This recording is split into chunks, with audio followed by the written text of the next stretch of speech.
how you stop. Okay, hi. This is me, Katy, and Ginger Hawn Cooper, the determined genealogist. and me, too. Yes. And I'm first on the thingy. Yes, she's first. Because I'm young. That's right, she's young. Okay. This is part 2 of where to find records at.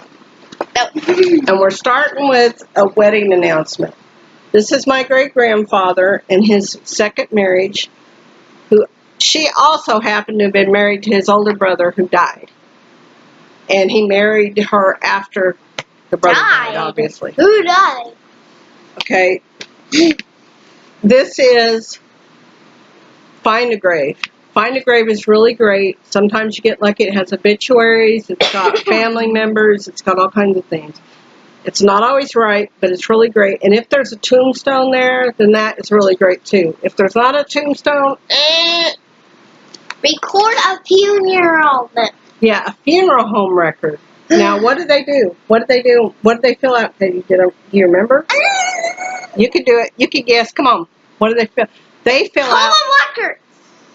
They fill out death certificates, records. Very good. Give me 5. That is awesome. And usually families use the same funeral home. And you can get lucky and call them and talk to them. And this is a story of... Okay, this is a story of my Aunt Nikki. And her real name is Wallagallagran. My Aunt Nikki's real name, don't you hate when they change their name, was Juanita. And Juanita. And I found this on the census. Sorry, guys. I asked my mom, I said, why did she go by Nikki? That's all I ever knew her for. Katy just dropped the papers. Oops. When I was getting this one. Okay. Here. Okay, hold on to that. Anyway, my mom said that Aunt Nikki was married to a man named Nicker, and he developed leukemia and died. And she said after that, my aunt was so tore up, she went by the name of Nikki, so in remembrance of him. And I found their marriage certificate out in California. His name was Clarence Nicker. And this is an old man. Okay, we need to find his death record. Okay, his death record's, here it is.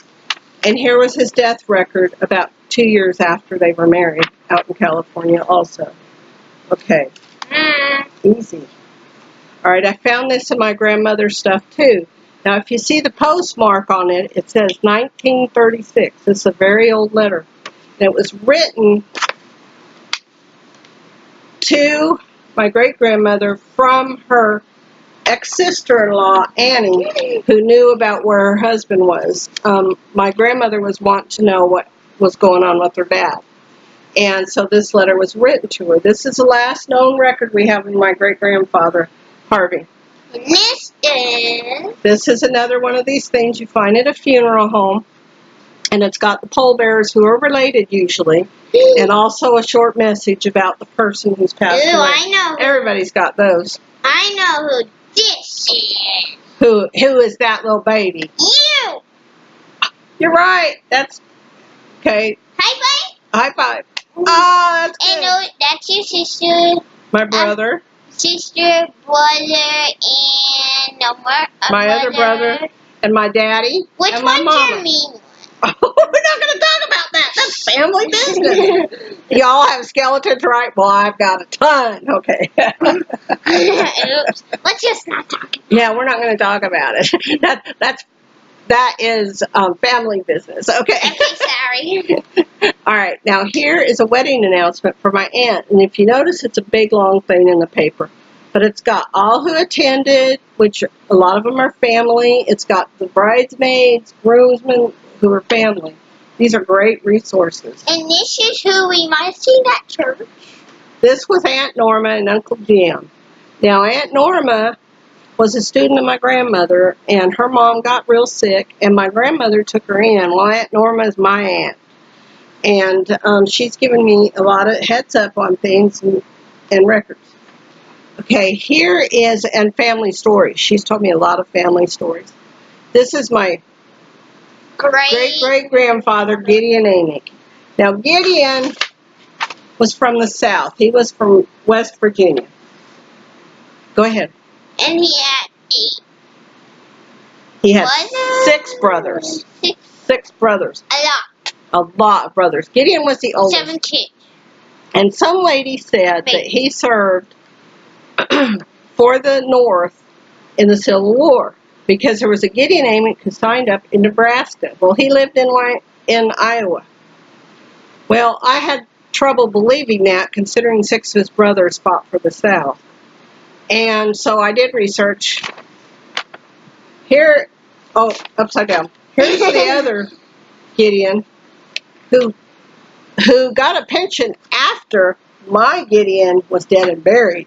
And So, yeah, another one bites the dust. That's my mom, and that's one of her high school pictures. And it's what on the back. And there's usually information on the back of pictures if you're lucky. All right, now, here's a little clue. I found this in my Dean and Sandy's box. They didn't know who it was.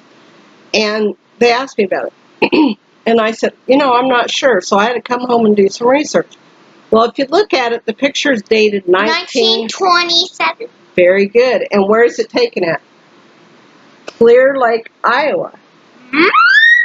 California? No, Clear Lake, Iowa. So we had to do some research. We found out this was Grandma's littlest brother, Carl, in his graduation picture. And this is an old man in a picture on the back. She's talking about Einstein on the stamp. Okay, this is an old. This is in 60. Wait, I'm not sure when it is. In the 70s, it looks like. Anyway, this was from one of my grandparents' foster kids to them.